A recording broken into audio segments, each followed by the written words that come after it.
Hi everyone, welcome back to my channel, or if you're new, welcome to my channel. My name is Shifra. Today I'm going to be doing a slightly different video, so bear with me. I'm going to be taking you through or down a more aesthetic path. I was recently inspired by Leah's Field Notes. She makes some really great content and I was really inspired by her type of editing. In today's video, I'm going to be talking you through what you should watch, read and listen because guess what? We're still in lockdown. Yep, we're still here, but it's changing. We're moving into spring. We can finally say goodbye to those winter blues, those cold mornings. It's finally getting sunnier. The other day, it actually felt like summer in London. Shock. Summer in March, I know, it's pretty outrageous. Here are just a few things that I think will really help you get through your March and hopefully you will enjoy. First of all, books. There is one book that I read last month that was an absolute game changer, and I think I was slightly behind the curve of this one. But I highly recommend Girl, Woman, Other by Bernardine Evaristo. This actually won the Booker Prize in 2019, and this is just an absolutely sensational book. If you haven't read it, pause the video, go read it, come back to it. Absolutely amazing. It follows 12 characters, all based in the UK and also all women and predominantly women of colour. And it's really interesting to see how all of their lives kind of intersect and how their lives have been shaped by their race, by their gender and by their identity. And it really just made me fall back in love with reading. I feel like I had got out of my mojo a bit with reading, but this book, honestly, it goes up there with probably top 10 books I've ever read. It's beautifully written, and I think the way it depicts Britain is just absolutely amazing. So definitely check out Girl, Woman, Other. Then in terms of what to watch, we're all in lockdown. We've all been sat in front of the TV, watching too much, but not probably watching stuff of actual quality. If you're looking for an aesthetic, moving film, you have to watch Malcolm and Marie on Netflix. This is the first fully COVID filmed movie to actually come out. It was filmed in 14 days with only 22 crew, including the actors on site. And it is with Zendaya and John David Washington. And it's actually quite an interesting movie because there is only two characters.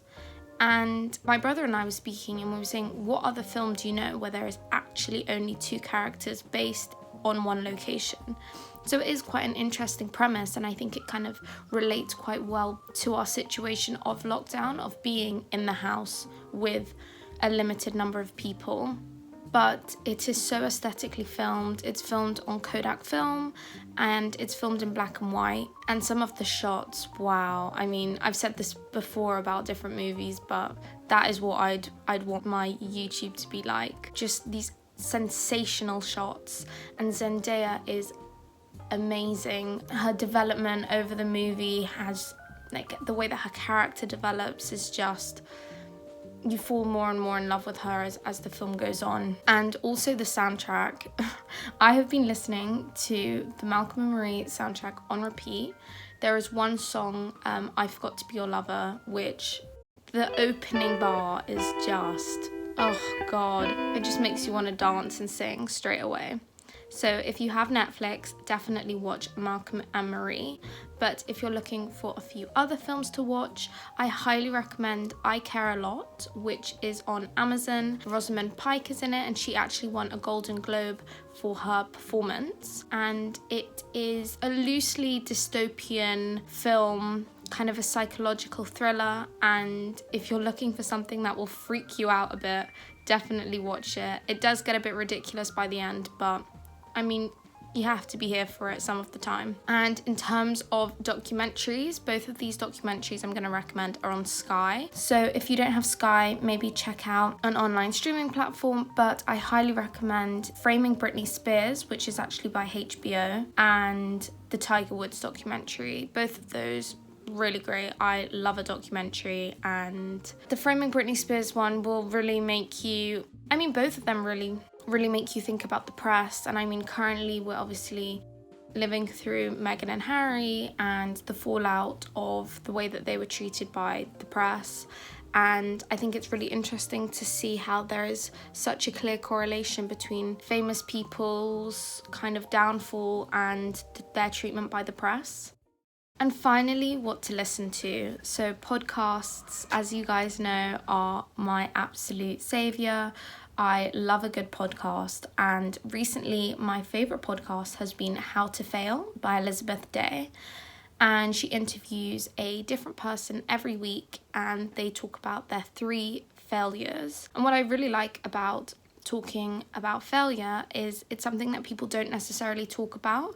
You normally hear about people's successes, but you don't hear that with one success you maybe have 10 to 20 failures. So I think it's a really great concept for a podcast. But some of my favourite were her episode with Andrew Scott, and Andrew Scott is a gay Irish actor. It was just really interesting to hear about him growing up in Ireland and growing up as a Catholic, and the implication that had on his sexuality and now his relationship with Catholicism and the church in general, and just the way that he kind of talks about acting as it shouldn't be this serious thing. It should be you're coming to play and you're playing someone else, so you should actually do the act of playing, which I thought was quite an interesting way of looking at acting. And the other one that I really enjoyed was with the holistic psychologist. She spoke a lot about setting boundaries and ways that you can focus on yourself and really take care of yourself, and I really loved this episode. Another podcast I'm really enjoying is I Don't Mind, You Decide. I have spoken about this podcast in my February favourite, but it actually came out this month, and the first episode is already out, and it's a comparison between Hugh Grant and The Reconnaissance. Check out the podcast because I may be featuring on episode number 2. You didn't hear about it from here. I hope you guys have enjoyed. Happy March. I hope you guys have a wonderful end of lockdown, hopefully, and go outside, get away from your phone. Kind of ironic because you're watching a YouTube video, but go outside, listen to a podcast, watch a film, and see you in my next video. Bye.